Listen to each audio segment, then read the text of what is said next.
I don't care who you are. Life is going to knock you down.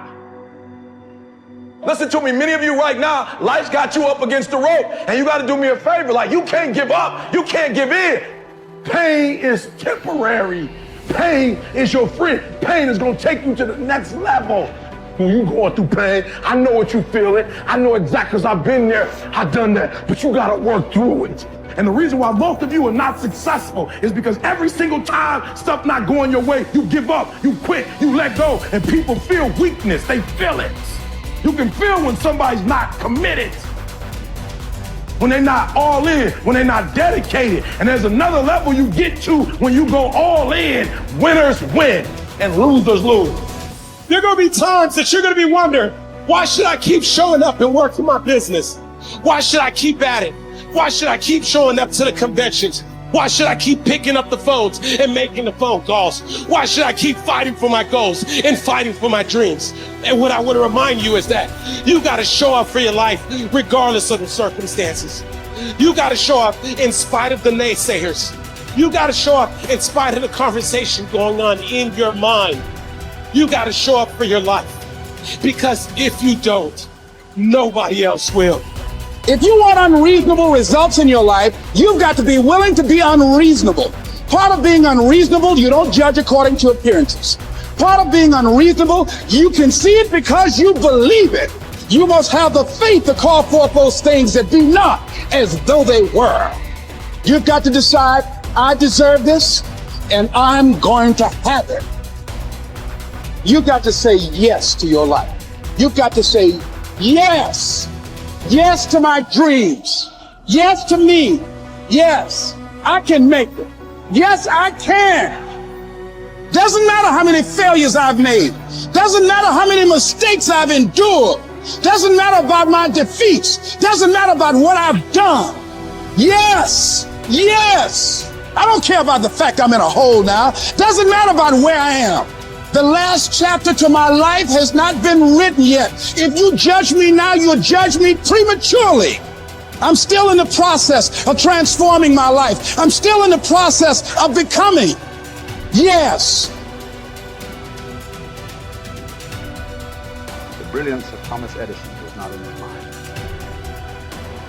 It was something much more ordinary and often much less respected. I've got no imagination, he once said. I never dream. I've created nothing. If you're someone who doesn't like Edison, you might think that this is Edison admitting to stealing his inventions from other, more brilliant inventors, like Nikola Tesla.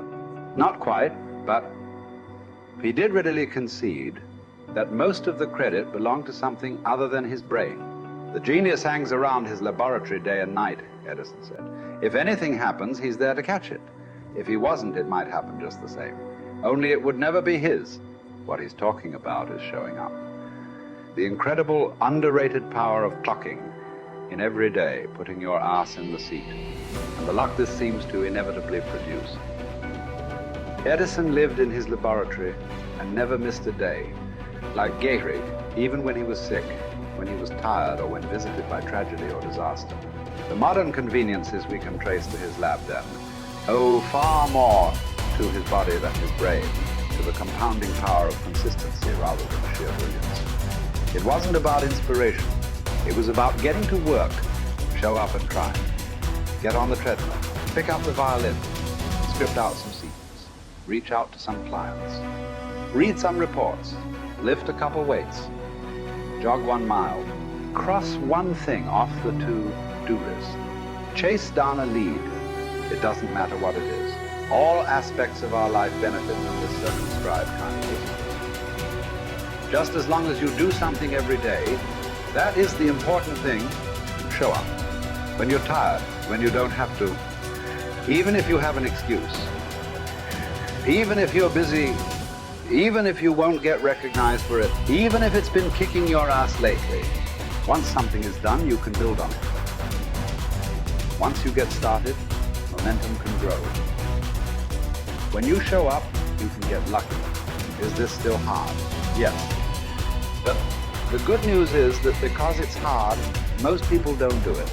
They don't show up. They can't even do one tiny thing a day. So yes, you're alone out there on the track in the rain. You're the only one responding on Christmas. But having the lead is, by definition, a little lonely.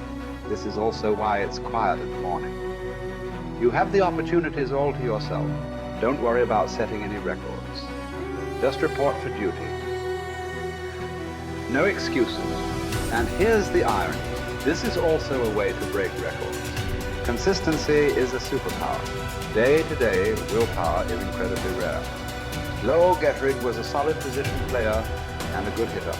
But his success really was rooted in the fact that he didn't miss many days of work. It's quite likely that had he continued at his normal pace and not been stricken with R's, that he would have put up career numbers that surpassed Babe Ruth. Gettrig wasn't just able to show up despite injuries and fatigue. He also had to push through ennui, doubt, and just plain not feeling it. He had slumps like we all do, but he also understood what they meant. As a minor leaguer, he had struggled at the plate and thought about quitting. The Yankees' owner sent down a scout to walk Gehrig through the very basic math of a batting average. A good hitter hits 300, and hitting 350 is terrific. Hitting 400 is almost unheard of. What does that translate to? Missing on 6 tries out of 10. A hitter can also go days, weeks without touching the ball. That's what the scout told him. The most important thing a young ball player can learn is that he can't be good every day. You don't have to always be amazing. You do always have to show up. What matters is sticking around for the next at-bat. The ability to do that, coupled with the ability to endure what John Steinbeck called dawdly days while writing Easter Eve. Those days when everything seems out of whack, when you're just not feeling it, when the distractions won't stop, is the first step to greatness, literally. You cannot be great without the self-discipline to do that. One thing a day adds up. Each day adds up. But the numbers are only interesting if they accumulate in large quantities. You guys that are just getting started, you're not going to start right here. You're going to start down there, probably in another city, another town. I grew up in Lake Charles, Louisiana, no money, raised by a single mother. I was in debt at 25 years old. First thing that I had to do in my life was not learn a new skill. First thing I had to do to get my life moving in the right direction was self-development. It is vital. It was vital for me that I improved myself and I could start depending upon me. I had to show up every day with some rituals, some disciplines, and start getting myself to trust me, not trust others, but trust myself to do the right thing every day. One of the things that I started doing was beating the sun up every morning. I'm going to beat that sun up every morning so that I have the discipline and the control over my life. So I knew, hey, before that thing pops, I'm going to pop. I'm going to get out of bed, depend on myself, get up at the same time every day. And for me, that time, regardless of where I was beat that sun up. No matter where I am, I'm going to beat that thing up. So it gives me a sense of control over my own life. Second thing, I had to start cleaning up my life and my friends and my environment. When I was younger, between 15 and 25, I was doing crazy stuff in my life. Wasting my weekends. I have the saying, weekends are for the weak.